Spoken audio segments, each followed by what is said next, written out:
Et c'est parti. Du coup, je suis dans la forêt. Je suis content. J'en avais bien marre de Paris. Donc là, j'ai une semaine tranquille. Ça va me faire du bien. J'ai pris un petit week-end de pseudo-pause sur l'écriture. J'ai vraiment bien avancé cette semaine. J'ai fini le plan du roman, suivant Vogler donc. Euh, bon voilà, donc ça s'affine encore sur les personnages, sur tout un tas de trucs. Euh, je suis en train de lire The Art of Fiction de Gardner, je vais y revenir après, pour affiner deux trois trucs et commencer à réfléchir un peu au style.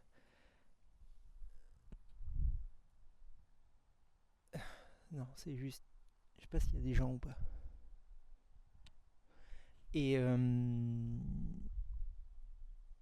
donc qu'est-ce que je disais? Ouais, donc voilà, j'ai fini le plan, je suis content de ça. Euh, et donc la semaine a commencé lundi, je suis allé à la bibliothèque de Pompidou, j'avais 4 heures devant moi et j'ai vraiment senti un vrai plaisir d'avoir ces 4 heures complètement libres devant moi. Je me rends compte que c'est une méga chance qui arrivera plus beaucoup dans la vie, où tu as 4 heures pour te consacrer à ce que tu as en tête, où tu vas vraiment pouvoir avancer à fond.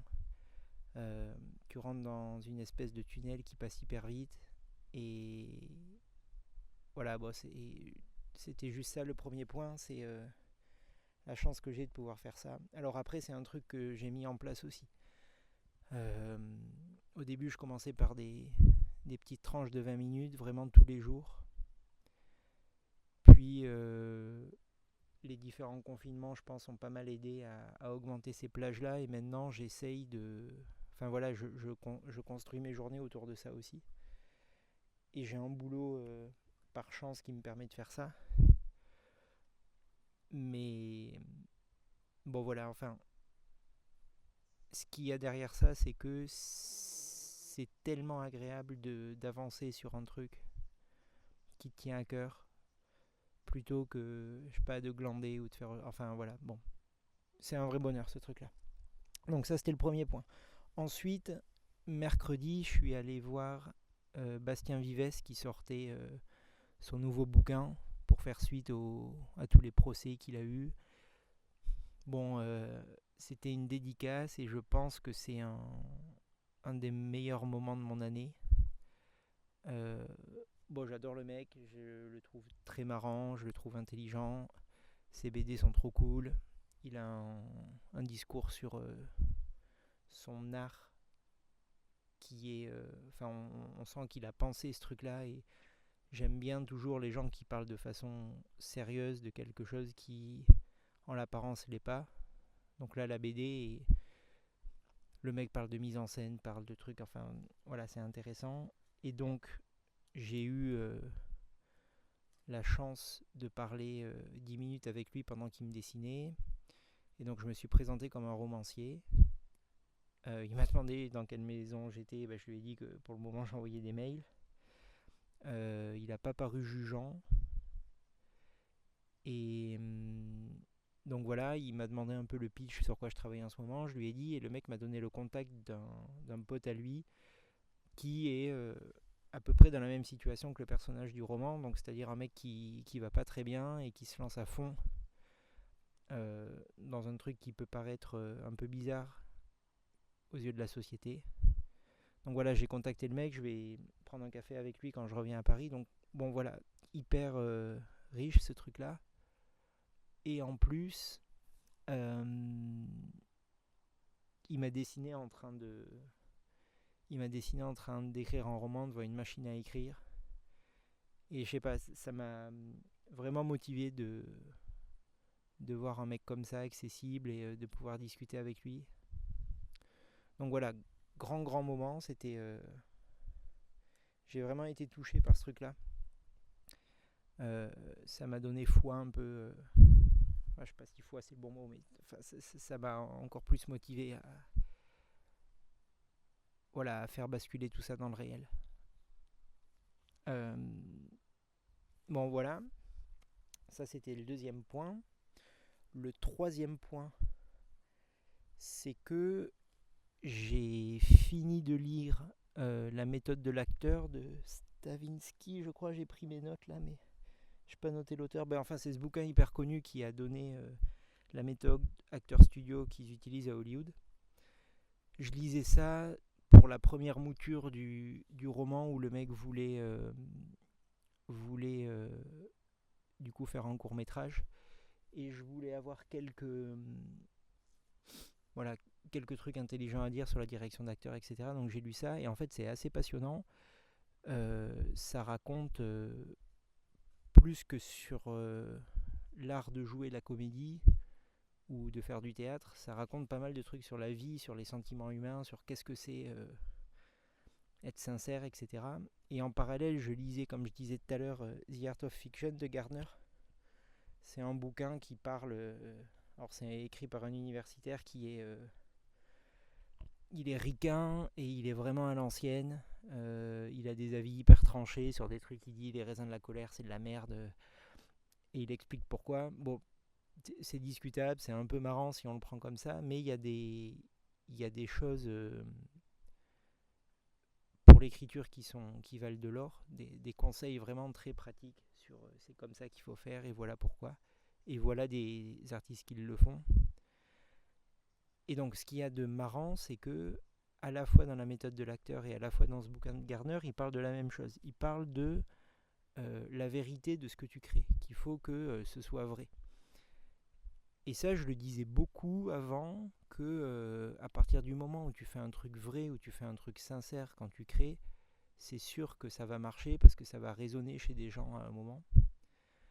Euh, et donc je pense toujours ce truc-là, mais en fait ça va plus loin que ça. Et dans ma définition précédente, je tombais un peu à côté. En fait, le truc, c'est que il y avait un truc un peu gentil dans ce que je disais de voilà, si tu es sincère et si tu mets vraiment de toi là-dedans, ça va résonner. En fait, c'est plutôt que tu sois sur scène ou que tu sois dans l'écriture de quelque chose, il faut que tu fasses vivre un rêve éveillé à la personne qui lit, à la personne qui voit un comédien jouer. C'est-à-dire qu'il faut que tu crées une réalité qui soit crédible à leurs yeux.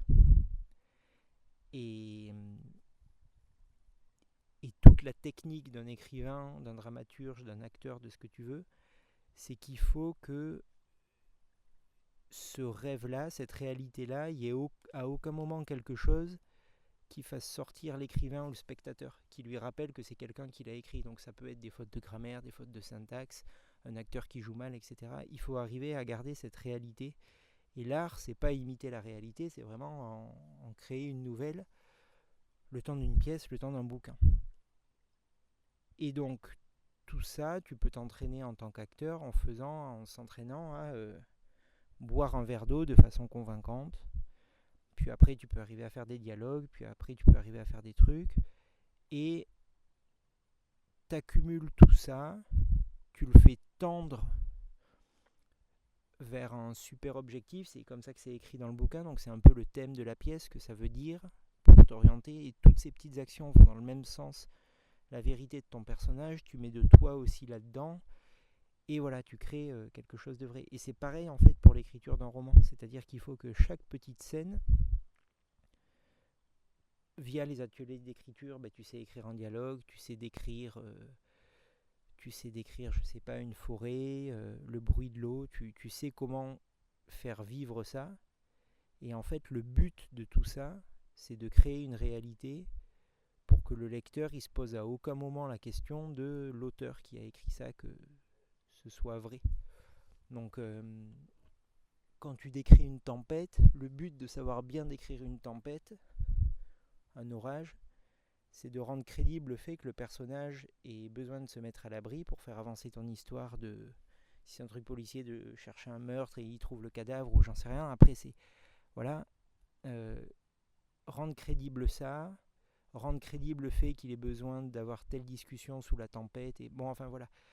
Donc, c'est hyper bien. C'est écrire par petits éléments comme ça, faire suivre ces éléments vers un thème central. Et voilà, et normalement tu fais un bouquin qui est pas trop nul, quoi. Rien qu'en faisant ça, euh, et en retouchant vraiment chaque petite scène beaucoup de fois pour que ça fonctionne.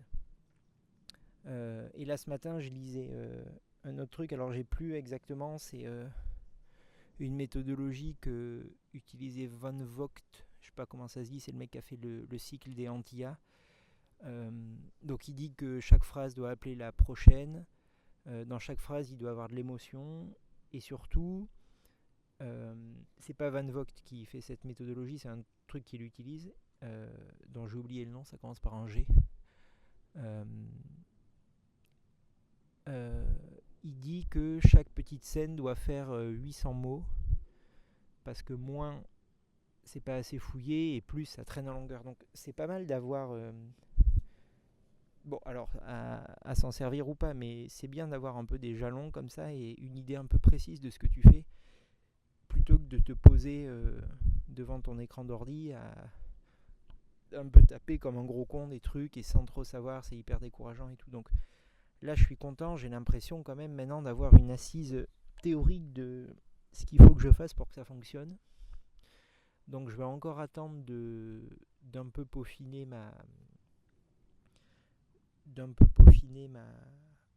mon plan, mon histoire.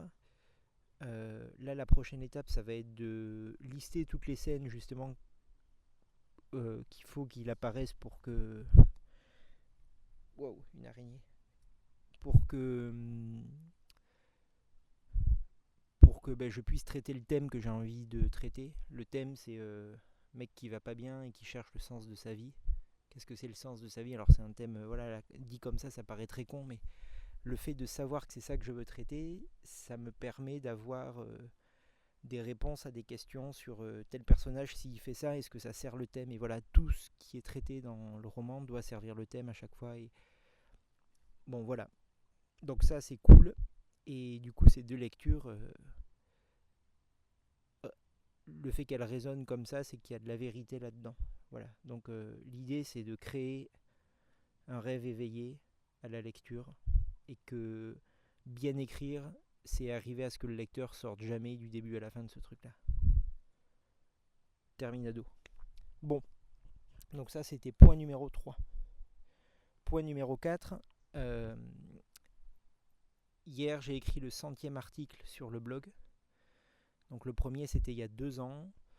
Ça fait en août, c'était 10 ans que j'écris. Donc j'ai pris une date un peu, j'ai pris la date de la création d'un document Word où j'avais commencé à écrire un truc en me disant ok je vais écrire un livre. Et voilà, c'était une idée assez sérieuse. Donc ça fait 10 ans. Et le site internet, ça fait 2 ans. Et là, j'en suis au 100e article. Donc j'avais commencé à faire un brouillon sur en quoi c'était important pour moi d'avoir ce truc-là, ce cahier de brouillon un peu. Et le fait qu'il soit public, même si il n'y a pas grand monde qui le lit. Mais quand même, j'ai une centaine de 100-150 vues par mois dessus. Euh, Donc c'est pas rien non plus. Et en fait, rien que le fait de publier des choses en sachant que des gens peuvent le voir, c'est pas le même délire que les laisser dans son disque dur. Bon voilà, donc je blablatais sur ça. Et en fait c'était chiant, enfin ça concerne que moi. Donc j'ai plutôt mis en compte que j'ai écrit en juin dernier. Je l'ai un petit peu retouché, mais j'avais la flemme de trop le retoucher aussi, avec tout ce que j'ai appris là sur ce que je viens de dire précédemment, sur le rêve éveillé et tout. Donc voilà, ça vaut ce que ça vaut, mais je trouve le rêve pas mal, le conte pas mal. Ce que ça raconte aussi, l'idée m'était venue quand je faisais de la course à pied. Et bon voilà, c'était histoire de fêter le 100e. Euh, et voilà. Euh, c'est à peu près tout ce que je voulais dire. Euh, non, juste pour revenir à ce truc de rêve éveillé, il y a justement Bastien Vives dans une interview disait que le truc avec la BD, donc il y a bien sûr plein de parallèles qu'on peut faire avec le cinéma. Lui, il pense beaucoup en termes de mise en scène. Il a un, il a un dessin assez lâché et voilà. Mais il se prend la tête sur la mise en scène parce qu'il trouve ça important, parce qu'en fait les dialogues, comme tu les fais comme tu les fais parler dans ta tête, les persos, ils jouent bien de base. Et ça, c'est valable pour le roman aussi, c'est-à-dire que si tu écris des dialogues qui sont pas trop mauvais, ça joue mieux que dans des comédies françaises à la con, quoi. Euh, donc voilà, c'est une difficulté en moins pour sortir du rêve éveillé. Par contre, t'as pas les images, en tout cas pour le roman, pour créer ce truc-là, donc il faut que tu le crées de toutes pièces. Et c'est pour ça que j'aime bien la BD aussi, parce que comme tu as les images, que tu as le dialogue, ça se concentre, le focus est sur, pour créer cette idée de rêve, le focus est sur quelque chose de l'ordre un peu du, je dirais, du fantasme ou du... Bah, c'est ce que dit Bastien Vives, quoi. Il y a un truc un peu de... La BD, c'est un très bon médium pour parler du fantasme et un peu du cul et des trucs comme ça, et c'est ce qui lui a valu des problèmes, parce que le mec est marrant, donc il dit un peu de la merde des fois, et puis il était jeune, et... Bon, enfin, c'est pas le sujet ici. Mais voilà, donc une semaine riche, là ça m'a fait du bien de me reposer un peu.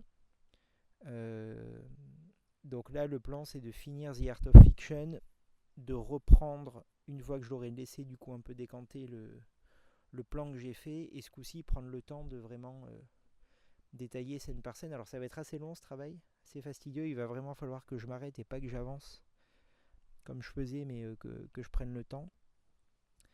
Et, et voilà, quand ça sera fait,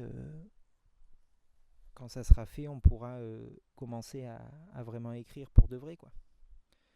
Euh, Là, j'ai fait il y a un mec qui court. L'atelier de Laura Vasquez d'hier, et j'ai un peu écrit ce que je vois comme l'introduction du livre, ou en tout cas la première scène, où le mec décrit sa dépression. Et en faisant ça, je me rends compte qu'il y a 1 milliard de tons possibles à prendre et tout, et donc il va falloir choisir le bon. Et tout ça, c'est des trucs que j'ignorais complètement avant. Donc, ça progresse. Ça fait peur aussi, parce que plus tu connais de trucs, plus tu vois où tu peux te planter. Et avant, tu te prenais pas trop la tête sur ça, mais bon, ça va dans le bon sens en tout cas. Voilà. Euh, je vais finir ma marche et je vais voilà, bosser un peu. Plein de bises. Ah ben la caméra va bientôt s'arrêter. Nickel. Allez, ciao.